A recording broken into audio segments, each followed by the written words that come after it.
हरे कृष्णा। कृष्ण ज्ञान एक ऐसा रहस्य है जिसे वही समझ सकता है जिस पर भगवान की असीम कृपा होती है। आइए श्रीमद् भगवद गीता के अध्याय 2 के श्लोक संख्या 42 व 43 से प्रारंभ करते हैं।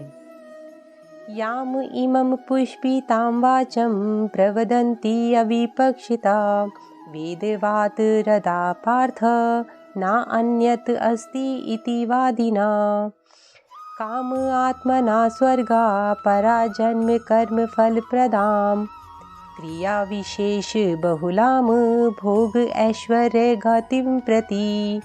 अनुवाद: अल्पज्ञानी मनुष्य वेदों के उन अलंकारिक शब्दों के प्रति अत्यधिक आसक्त रहते हैं जो स्वर्ग की प्राप्ति, अच्छे जन्म, शक्ति इत्यादि के लिए विविध सकाम कर्म करने की संस्तुति करते हैं।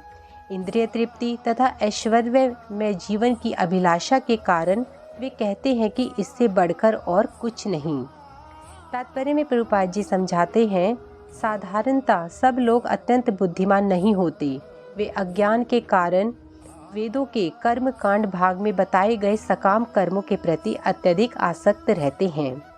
वे स्वर्ग जाने में जीवन का आनंद उठाने के लिए इंद्रिय तृप्ति कराने वाले प्रस्तावों से अधिक और कुछ नहीं चाहते। यहाँ भौतिक ऐश्वर्य सर्वमान्य है। वेदों में स्वर्ग लोक पहुँचने के लिए अनेक यज्ञों की संस्तुति है, जिसमें ज्योतिष्टम यज्ञ प्रमुख है। वास्तव में वेदों में कहा गया है कि जो स्वर्ग जाना चाहते हैं उसे ये यज्ञ संपन्न करने चाहिए, और अल्पज्ञानी पुरुष सोचते हैं कि वैदिक ज्ञान का सारा अभिप्राय इतना ही है। ऐसे लोगों के लिए कृष्ण भावना अमृत के दृढ़ कर्म में स्थित हो पाना अत्यंत कठिन है। जिस प्रकार मूर्ख लोग विषैले वृक्षों के फूलों के प्रति बिना यह जाने कि इस आकर्षण का फल क्या होगा आसक्त रहते हैं, उसी प्रकार अज्ञानी व्यक्ति ऐश्वर्य और भोग के कारण स्वर्ग के प्रति अत्यधिक आकृष्ट रहते हैं। ऐसे लोगों को भवबंधन से मुक्ति में कोई श्रद्धा नहीं होती। वे वैदिक ज्ञानों की तड़क भड़क में विशेष आसक्त रहते हैं। वे सामान्यतः विषय होते हैं और जीवन में स्वर्गिक आनंद के अतिरिक्त और कुछ नहीं चाहते। स्वर्ग में भी जन्म तथा मृत्यु का चक्र है। जब पुण्य कर्म समाप्त हो जाते हैं तो जीव को फिर से नीचे गिरना होता है, लेकिन भगवान के धाम से नीचे गिरने की कोई संभावना नहीं होती।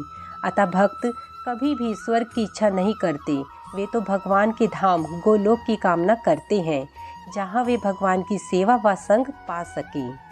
श्लोक संख्या 44। भोग ऐश्वर्य प्रसक्तानां तया अपहत चेतसाम व्यवसाय आत्मिका बुद्धि समाधो न विधीयते। अनुवाद: जो लोग इंद्रिय भोग तथा भौतिक ऐश्वर्य के प्रति अत्यधिक आसक्त होने से ऐसी वस्तुओं से मोहग्रस्त हो जाते हैं, उनके मनों में भगवान के प्रति भक्ति का दृढ़ निश्चय नहीं होता। तात्पर्य में प्रभुपाद जी बताते हैं, समाधि का अर्थ है स्थिर मन। वैदिक शब्दकोश निरुक्ति के अनुसार जब मन आत्मा को समझने में स्थिर रहता है तो उसे समाधि कहते हैं। जो लोग इंद्रिय भोग में रुचि रखते हैं अथवा जो ऐसे क्षणिक वस्तुओं में मोहग्रस्त हैं, उनके लिए समाधि कभी भी संभव नहीं है। माया के चक्कर में पड़कर वे पतन को प्राप्त होते हैं। समाधि का मतलब एक जगह बैठकर ध्यान करना नहीं होता। जब मनुष्य पूरा दिन अपने कार्यों में व्यस्त रहते हुए मन को कृष्ण में लगाता है तो वही स्थिति समाधि कहलाती है। उदाहरण के लिए खाना बनाते समय, गाड़ी चलाते समय, नहाते समय, उठने के बाद, सोने से पहले आदि अन्य सभी कार्यों में मन भगवान के नाम में लगे और भगवान का नाम ही सिमरन हो तो इसी को समाधि कहते हैं। हमें अपने शरीर से सभी कार्य करते हैं, लेकिन मन सिर्फ भगवान में लगा रहे, वही समाधि की स्थिति होती है। अतः भगवान अर्जुन से कहते हैं, अपने मन को नियंत्रित करके मुझ में लगाओ, तभी तुम मुक्त हो सकते हो। हरे कृष्णा।